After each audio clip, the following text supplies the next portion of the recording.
నమస్తే. ఇన్నాళ్ళు నన్ను సపోర్ట్ చేస్తూ, ఎంకరేజ్ చేస్తూ మీ ప్రేమని నాకు అందిస్తున్న ప్రతి ఒక్కరికి కృతజ్ఞతలు.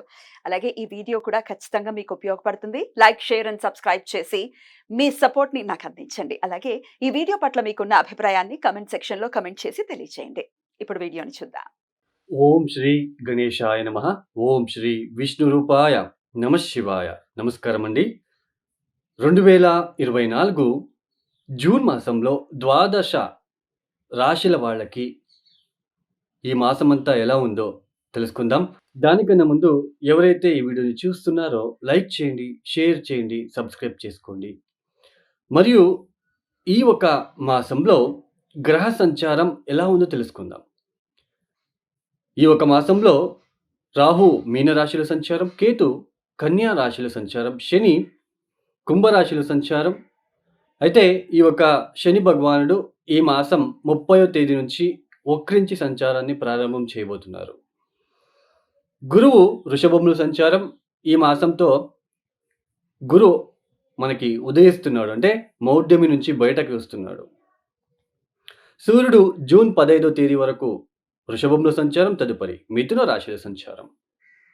కుజుడు ఈ మాసమంతా కూడా మేషరాశిలో సంచారం. శుక్రుడు వృషభ మిథున రాశిలో సంచారం. బుధుడు మిథున కర్కాటక రాశిలలో సంచారం.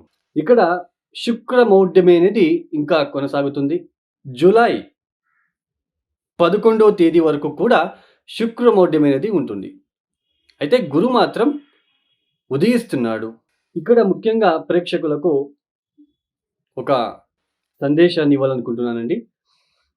చాలా మందికి ఇప్పుడు గురుబలం వచ్చేసింది, బాగా అవుతుంది అని చెప్తున్నారు. బట్ మాకేమీ మంచి జరగట్లేదు అని కొంతమంది కామెంట్స్ పెట్టడం చూస్తున్నాము. అయితే ఇక్కడ మెయిన్ అండి, అష్టక వర్గ బిందువులు ఇంపార్టెంట్, మరియు దశాభుక్తి కూడా ఇంపార్టెంట్ అండి. ఇప్పుడు మేషరాశి వాళ్ళకి గురుబలం వచ్చింది, అంటే ద్వితీయ స్థానంలో గురువు గారి సంచారం జరుగుతున్నది. మీ జన్మ జాతకంలో వృషభ రాశికి గురువు గారు ఎన్ని బిందువులు ఇచ్చారు? మీరు పుట్టినప్పుడు ఒక్కొక్క గ్రహము ఒక్కొక్క రాశులలో పాయింట్స్ ఇచ్చుకుంటూ వస్తుంది తన ఒక స్ట్రెంగ్త్‌తో. ఆ పాయింట్స్‌ని మనం అష్టక వర్గం బిందువులు అంటాం. సో, మీ యొక్క జన్మ జాతకంలో వృషభానికి గురువు గారు ఎన్ని బిందువులు ఇచ్చారు? ఇది చూసుకోండి. 0, 1, 2, 3 ఇట్లా ఇచ్చి ఉంటే కాస్త ఇబ్బంది పెట్టే రకంగా ఉంటుంది. అంటే గురుబలం ఉన్నప్పటికీ అది పెద్దగా యోగించదు. అయితే 3 కన్నా ఎక్కువగా ఉంటే ఆ ఒక గ్రహం అనేది స్ట్రెంగ్త్ అనేది బాగా బలం అనేది ఉంటుందని అర్థం. అదే సేమ్ ప్రొసీజర్‌నే ఏలినాటి శనికి కూడా అప్లై చేసుకోండి. కొంతమంది ఏలినాటి శని ఇబ్బంది పెట్టదు. ఇబ్బంది పెట్టినా బయటపడుతూ ఉంటారు. కొంతమందికి చాలా డిప్రెషన్‌కి వెళ్ళిపోతారు. ఏలినాటి శని టైంలో చాలా మానసిక పరమైన డిప్రెషన్స్, అపవాదాలు ఎక్కువగా వస్తాయి. శని జన్మరాశిలో వచ్చినప్పుడు ఆ రాశిలో ఎన్ని ఇచ్చాడు బిందువులు అని చూసుకోండి. 0, 1, 2, 1, 2 ఇచ్చి ఉంటే చాలా డేంజర్. చాలా డిప్రెషన్‌లోకి తీసుకెళ్తాడు. మరియు మీ యొక్క దశాభుక్తి కూడా చాలా ఇంపార్టెంట్ అండి.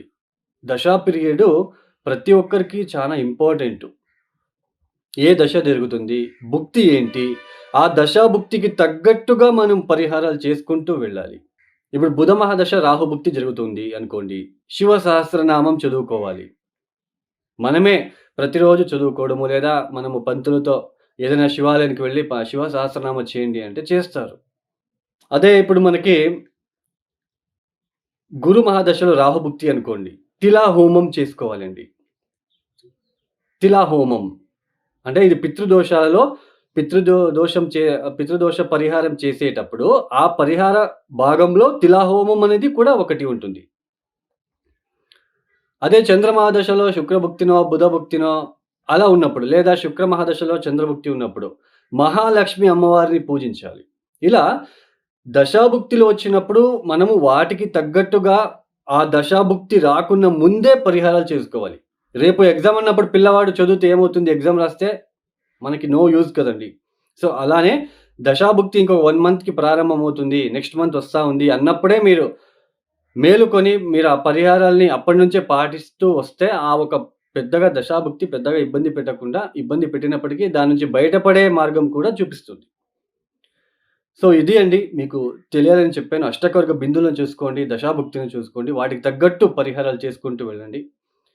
సో, మీరే స్వతహా పరిహారాలు చేసుకోవడం ద్వారా చాలా రిజల్ట్ అనేది తొందరగా చూడొచ్చు. మీరే కాయ, వాచ, మనస, ద్వాదశ రాశుల వాళ్ళ ఒక ఫలితాలు ఒక్కొక్క రాశికి ఎలా ఉంటుందో మనము చూసుకుంటూ వెళ్తామండి. ఇక కర్కాటక రాశి. ఈ కర్కాటక రాశి వాళ్ళకి ఈ మాసంలో జూన్ 15వ తేదీ వరకు సూర్యుడు యోగిస్తున్నాడు. గురువుగారు యోగిస్తున్నారు. కుజుడు కూడా దశమాధిపతి అయి దశమ స్థానంలో అంటే మేషరాశిలో సంచారం. ఆయన కూడా యోగిస్తున్నారు. ఇక్కడ అంటే పూర్తిగా యోగించే గ్రహాలు ఏదైతే అంటే మనకి గురువు మరియు దశమ స్థానంలో ఉంటున్న కుజుడు. నేను కుజుడు ఎందుకు యోగిస్తున్నాడని చెప్తే యాక్చువల్లీ పాపగ్రహాలు వచ్చేసి 3, 6, 11వ స్థానాల్లో యోగ ఫలితాలు ఇస్తారు. బట్ అయినా కుజుడు దశమ స్థానంలో దిగ్బలం చెంది ఉంటాడు. సో, అందులోనే దశమాధిపతి దశమ స్థానంలో. సో, ఈ యొక్క కర్కాటక రాశి వాళ్ళకి గురువు మరియు కుజుడు పూర్తి శుభ ఫలితాలను ఇస్తున్నారు. సూర్యుడు అర్ధశుభుడు. జూన్ 15వ తేదీ వరకు మాత్రమే శుభ ఫలితాలను ఇస్తున్నారు. ఇక్కడ కర్కాటక రాశి వాళ్ళకి గత మాసంలో పోల్చుకుంటే, గత మాసంలో ఎందుకు అంటే మే మాసంలో గురువు మౌఢ్యం అనేది జరిగింది. ఈ జూన్ మాసం నుంచి గురువు ఉదయిస్తున్నారు. అష్టగత త్యాగం చేసేశారు. సో, గురువు ఇచ్చే ఫలితాలని ఇక మీద ఇస్తున్నారు అని అర్థం. ఆయన ఉదయించాడు కాబట్టి, అష్టగత త్యాగం చేశారు కాబట్టి ఆయనకు ఒక పవర్ అనేది ఉంటుంది. శక్తి ఉంటుంది. ఆయనకు మంచి ఫలితాలు ఇవ్వడానికి ఇక మీద అవకాశాలు ఏర్పడుతూ ఉంటాయి. సంతానం విషయంలో అభివృద్ధి, సంతానం విషయంలో శుభవార్త వినడం లాంటిది, ఉద్యోగంలో ఉన్న ఒత్తిడులు తగ్గుముఖమయ్యే సూచనలు. తర్వాత మనకి ముఖ్యంగా పెళ్లి కాని వాళ్ళకి పెళ్లి అయ్యే సూచనలు కూడా ఇక్కడ ఎక్కువగా ఉంటాయి. బట్ మీ జన్మజాతకంలో కూడా దశాభుక్తుల ద్వారా మీరు తెలుసుకోవచ్చు. అక్కడ కూడా మీకు ఏమైనా మంచి దశ జరుగుతూ ఉంటే పెళ్లి విచారంలో అయితే మీకు ఎటువంటి ఇబ్బంది ఉండదు. తదుపరి మనం ఏమనుకున్నాం, ఉద్యోగంలో అభివృద్ధి ఉంటుంది, వ్యాపారంలో అభివృద్ధి ఉంటుంది, సంతానం విషయంలో శుభవార్తలు వింటారు, పెళ్లి విషయంలో ఇంట్లో వేడుకలు లాంటివి జరగడము, శుభ సమారంభాలు జరగడం లాంటివి, పాత మిత్రులని కలుసుకోవడం లాంటిది. సో, ఇలాంటి శుభ ఫలితాలని మీరన్నీ చూడొచ్చు. తర్వాత ఇక్కడ ఈ కర్కాటక రాశి వాళ్ళకి ఒక చిన్న హెచ్చరిక అండి. ఇక్కడ ఏంటి అంటే, ఇక్కడ ట్రేడింగ్ బిజినెస్ చేసేవాళ్ళు, స్టాక్ మార్కెట్‌లో ఇన్వెస్ట్‌మెంట్ చేసేవాళ్ళు చాలా జాగ్రత్తగా ఉండి ఇన్వెస్ట్‌మెంట్ చేసుకోవాలి. ఈ మాసంలో మానుకున్నా ఇంకా మంచిదే అండి. ఎందుకు అంటే సూర్యుడు జూన్ 15వ తేదీ తర్వాత ద్వితీయాధిపతి వ్యయస్థానంలో. సో, ఆకస్మికంగా డబ్బులు పోగొట్టుకునే అవకాశాలు కూడా ఉన్నాయండి. మనకేదైతే లాభస్థానంలో గురుబలం ఉన్నప్పటికీ, ఇక్కడ మీకు దశాభుక్తి గనక బాలేకపోయి ఉంటే, మంచి దశాభుక్తి ఉన్నట్లు గనకైతే, ఇక్కడ వ్యయస్థానంలో ఉంటున్న సూర్యుడు కూడా అక్కడ ఉండడం అనేది ద్వితీయాధిపతి అందులోన వ్యయస్థానంలో వ్యయాధిపతితో కలవడం అనేది కాస్త ఆకస్మిక ధన నష్టమయ్యే సూచనలు కూడా ఈ మాసంలో ఉంటాయండి. జూన్ 15వ తేదీ తర్వాత.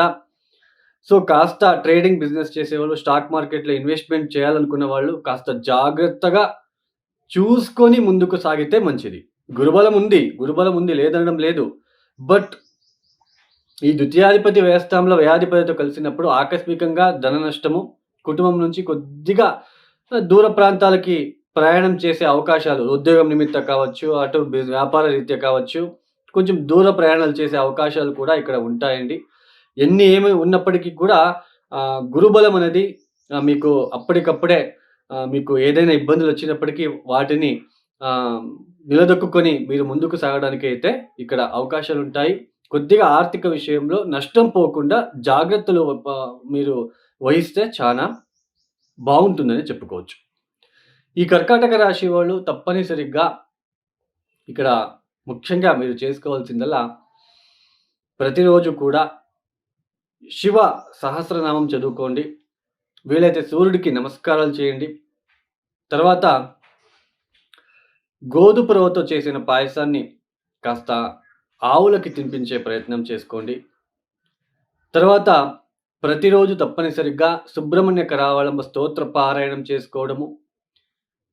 ఇక్కడ ముఖ్యంగా దశమ స్థానాన్ని శని కూడా చూస్తున్నాడు కాబట్టి ఉద్యోగంలో ఆటంకాలు రాకుండా మంగళవారం పూట, శనివారం పూట తమలపాకులతో హారాన్ని చేసుకొని ఆంజనేయ స్వామి వారికి వేయడం ద్వారా ప్రతిరోజు తప్పనిసరిగా 5 సార్లు హనుమాన్ చాలీస పారాయణం చేసుకోవడం ద్వారా వచ్చే చిన్న చిన్న ఇబ్బందుల నుంచి బయటపడొచ్చు.